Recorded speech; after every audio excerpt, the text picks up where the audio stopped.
হরে কৃষ্ণ। আমার সকল বৈষ্ণব ভক্তবৃন্দের চরণে কোটি কোটি দণ্ডবত প্রণাম। তো যখন আমরা মন্দিরে যাই বা গৃহে যখন আমরা প্রণাম করি, তখন আমরা যখন রাধা গোবিন্দকে প্রণাম করি, তখন আমরা কিন্তু মানে হরে কৃষ্ণ মহামন্ত্র বলে প্রণাম করি। হ্যাঁ, সেটাও করা যাবে।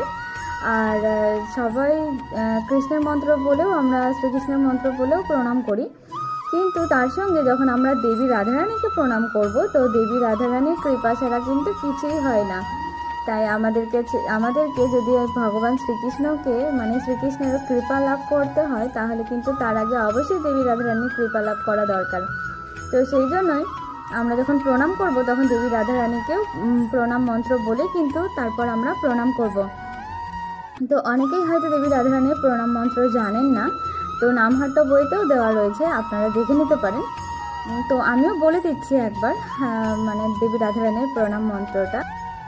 তপ্ত কাঞ্চন গৌরাঙ্গে রাধে বৃন্দাবনেশ্বরী বিশ্বভানুসুতে দেবী প্রণমামি হরিপ্রিয়ে। এই মন্ত্রটা বলে তারপরে কিন্তু আমরা দেবী রাধারানীর প্রণাম করব, তারপরে দেবী রাধারানীর অবশ্যই কৃপা লাভ করব।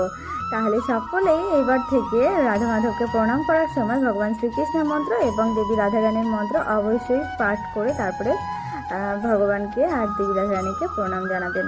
হরে কৃষ্ণ, রাধে রাধে।